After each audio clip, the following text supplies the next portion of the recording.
just heard Overtime. It's a song from Free Advice column. Which is the one that's circulating now. Yeah, it's an EP, just 4 songs that I made with a friend, Anna Kabazian, who I collaborate with a lot. He's like a hip-hop producer. So he made a bunch of beats for me and sent them to me, and then I just wrote the vocals over it. Sing, Talk, Play. This is an incredibly special episode, not only because it is the last episode of the season, but also because we've partnered with SLED Island to bring some of the best of the festival 2014, U.s.girls. Hello. Hi. Hi. When those beats were sent to you, did they come to you in tape form or? No, they came just in crappy waves on the internet. Mark uses just a PC computer that he blows Sage into, and to try, if it's broken, that's how he tries to fix it. He's a pretty mystical guy. And then we've done things where I've sent him tapes of loops, and then he makes beats out of those loops. So it's just a back and forth thing. He's a voracious record collector, and so he likes dollar records. That's his thing. So he's always finding new things to sample. But for me, I remember a tape that I had in my Toyota Tercel that was falling apart, and I'd listened to that tape so much that it had taken on this thick quality about it that I can't really explain, but I recognize in your music. I loved that tape, and I loved what time did to the beats and to the bass of that tape. So is that planned when you do stuff, or is it because of the process? I think it's the process, and then especially live, that quality is because when I'm playing solo, I am using cassettes, which some of them I dubbed 4 years ago, that have been traveling in my suitcase and have been in airplanes and humidity and all kinds of different things. So they're living, tape is living, it's always changing. So I think that's where that comes from. And then I'm conscious of that feeling that you're talking of, that sound feeling. And I think I do try to evoke it if I can in my music. Not like it's not that it's unintentional. That's just how I make things, because I like that feeling you get when you're hearing something. When I was a child and listening to the radio, and just the way it would make me almost feel scared or something, because I liked it so much. So I just try to do that. I feel happy with where I've landed with music. I think that I'm achieving my goals in terms of what I'm trying to convey emotionally and with feeling. So, and that also resonates in the other work that comes from your music work, the videos attached, the aesthetic, even the photos that I've seen also have a bit of that as well. Well, there's enough fluff out there, and there's enough people making things that I think where they don't really know why they're doing it, but they are. And I don't want to add to the waste. I want the things that I make, even down to the photos that are used for press or something, to be making a statement and to, mean something.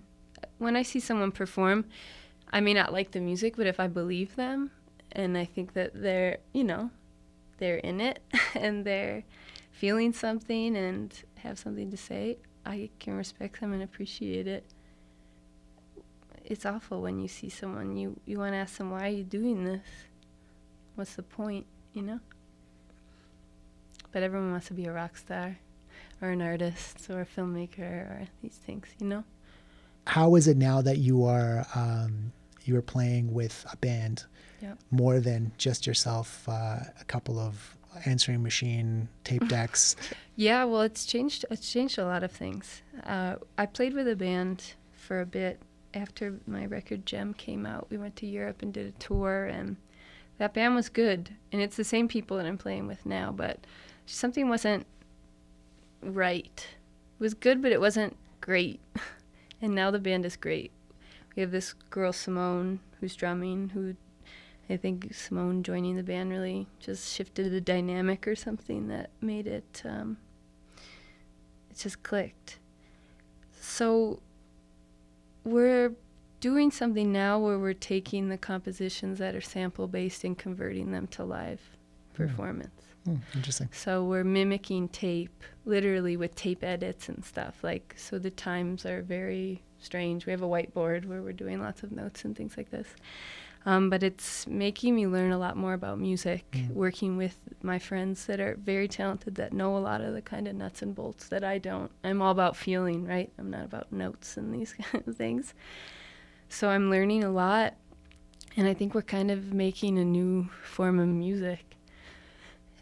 It's not like it's nothing, this has been done before, but for us it's just really feels new and fresh and pretty modern. And it's making me a lot more confident. When I play solo, I have a hard time opening my eyes even. And with the band, having people behind you is just more, you're like part of a gang then, you know? So I have a glitter cape that I wear and kind of try to be more of a front person, which I always wanted to be when I was a child, you know? So it's been good. Does the glitter come off the cape at all? Like, do you leave a trail of glitter? Because that's Sometimes. a brilliant approach. People know where you've been, and your mark stays there for a while. Some glitter has fallen off of it. Well, I personally want to thank the United States of America for lending us, U.S. Girls, for at least this short amount of time. I just feel more American now that I'm up here, because I feel like I stand out more. And I feel like people are a little bit smarter up here.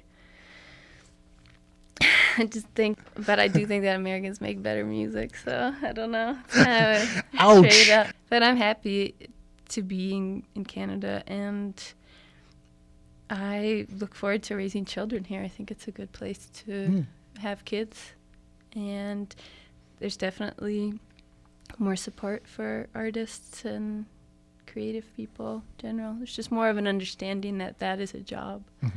Whereas in the States, you know, it's a hobby. Most people, I think, see it as that. They don't understand. Like maybe some of my family members like, oh yeah, she's still doing that thing. And I don't know what she does. What that thing is she does. Do you remember the first time you heard one of your songs on the radio? And what did that do for you? I think I don't know if I remember the first time, but it's great. It's what I wanted when I was a kid. It doesn't feel, I hate hearing my voice like talking on the radio or like this. I won't watch this. You know? But it's great to hear my songs. I think they sound great on the radio. They're made for the radio. They are. I keep it in mind, so it's just it's like, just feels natural. You're about to hear 28 Days, which is a song about periods. You know, the monthly thing, not punctuation.